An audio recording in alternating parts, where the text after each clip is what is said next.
હિન્દુસ્તાન ત્યારે સ્વતંત્ર થયું।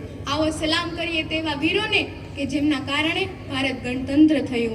આદરણીય અતિથિગણ, આદરણીય આચાર્યશ્રીઓ, માનનીય શિક્ષકો, માનનીય વાલીગણ તેમજ મારા પ્રિય દેશવાસીઓ, આજે આપણો ભારત દેશ ગણતંત્ર દિવસ ખૂબ જ ધામધૂમથી ઉજવી રહ્યો છે। આ આપણો મહત્વપૂર્ણ રાષ્ટ્રીય તહેવાર છે। આ શુભ દિવસ પર તમને બધાને ગણતંત્ર દિવસની હાર્દિક શુભકામનાઓ।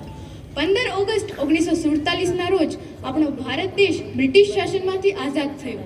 આઝાદી પછી આપણા દેશને સારી રીતે ચલાવવા માટે કોઈ પણ નિયમો કે કાનૂનો ન હતા। તે સમયે ડૉક્ટર બાબા સાહેબ આંબેડકરના નેતૃત્વમાં સ્થાપિત સમિતિ દ્વારા 2 વર્ષ 11 મહિના અને 18 દિવસોના અથાગ પરિશ્રમ પછી ભારતનું સશક્ત બંધારણ કરવામાં આવ્યું। 26 જાન્યુઆરી 1950ના રોજ આ બંધારણ ભારત દેશમાં અમલમાં મૂકવામાં આવ્યો। તે સમયે આપણો ભારત દેશ સર્વભૌમ ગણતંત્ર રાષ્ટ્ર ઘોષિત થયો। આપણા દેશનું બંધારણ વિશ્વમાં સૌથી મોટું લેખિત બંધારણ છે। તેમાં આપણને આપણા હકો અને ફરજો માટે લડવાની તાકાત આપવામાં આવી છે। આપણા દેશને સ્વતંત્ર અને ગણતંત્ર બનાવવા માટે અનેક સ્વતંત્રતા સેનાનીઓએ પોતાના પ્રાણોની પણ પરવા નહોતી કરી। આજે આપણે તે બધાને ખરા દિલથી યાદ કરીએ છીએ, કેમ કે આજે આપણે તેમના કારણે શાંતિથી રહી શકીએ છીએ। આઝાદીના આટલા દિવસો પછી પણ આપણા દેશના વીર જવાનો પોતાના પ્રાણોની પણ ચિંતા કર્યા વગર આપણા દેશની સીમાઓનું શત્રુઓથી રક્ષણ કરી રહ્યા છે। પોતાની માતૃભૂમિ માટે મરવા પણ તેઓ તૈયાર છે। આ દિવસ માટે કેટલી મુશ્કેલીઓ આવી અને કેટલા આપણા બાંધવો શહીદ થયા, તેમના માટે કહેવા માંગુ છું કે નહીં ઝુકે ક્યારે આ તિરંગો, એ જેનું અરમાન હતું। નહીં ઝુકે ક્યારે આ તિરંગો, એ જેનું અરમાન હતું।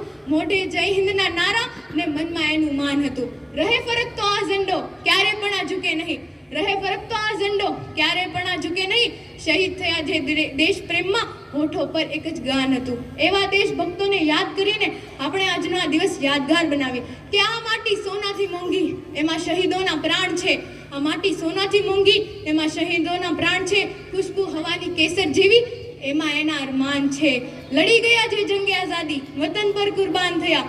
લડી ગયા જે જંગે આઝાદી, વતન પર કુરબાન થયા। નમત કરું સચ્છત તેમને, અમને ઘણું અભિમાન છે, અમને ઘણું અભિમાન છે। હવે મારા શબ્દોને અંત તરફ લઈ જતા એટલું કહીશ, मैं उस देश की नागरिक हूँ जिसके होठों पे गंगा और हाथों पे तिरंगा है। वो देश जो कभी सत्यम शिवम सुंदरम, कभी वंदे मातरम और कभी पंजाब सिंध गुजरात मराठा द्रविड़ उत्कल बंगा है।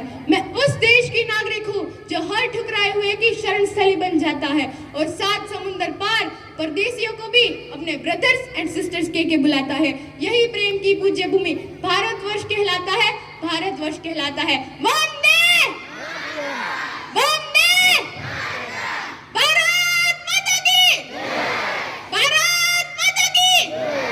Happy 75th Republic day.